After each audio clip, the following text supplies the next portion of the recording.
Magandang araw po sa lahat ng kapatid ko sa Iglesia ni Cristo. Ako po si kapatid na Jonabel M. Kababay sa lokal ng Manyo, Cebu North District. I-share ko lang po kung ano pong nangyari last July 27, 2009, though it's been 3 weeks later from that event, still it was memorable for me po.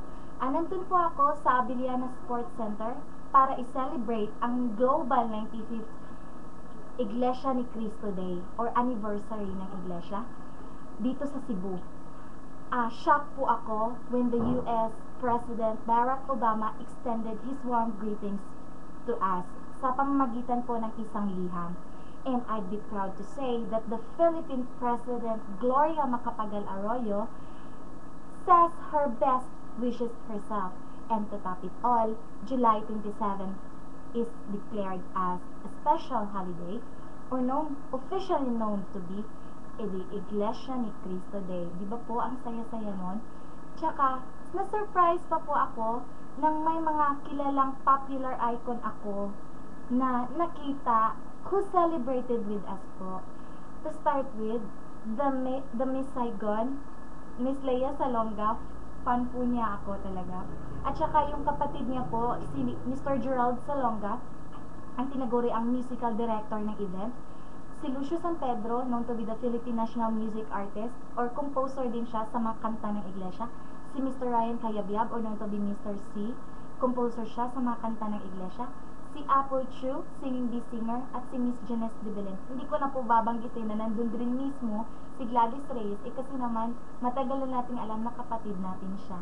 Though yung dalawa pong tao, si Miss Apple Chu at si Miss Janice de Belen, kamakailan ko lang po nalaman na kapatid pala natin siya sa Iglesia ni Cristo.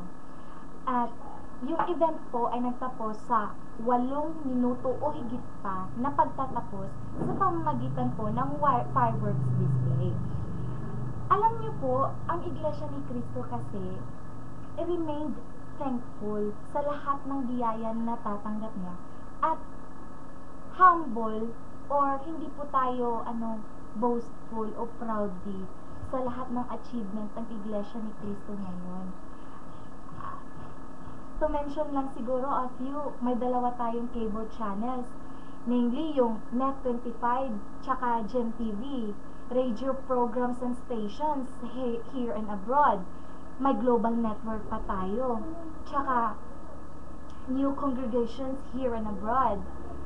So, talaga namang buong pasasalamat talaga natin na nangyayari ang lahat ng mga biyayang ito sa akin. Tapos, today's basic commandment lang naman po, as inspired by kapatid na Eduardo V. Manalo or si Ka Erdi. Love your neighbor more than you could ever love yourself. So there, parang sinasabi ko na, I love you my future brothers and sisters.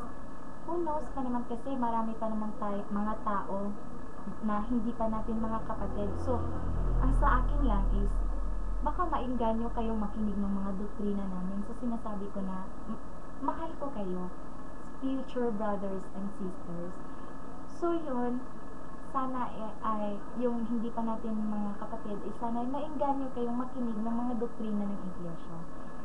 Praise be unto God. Ang luwalhati ay nasa iyo, Ama. Salamat po. For Geisha, from lokal ng Manyo, Cebu North District.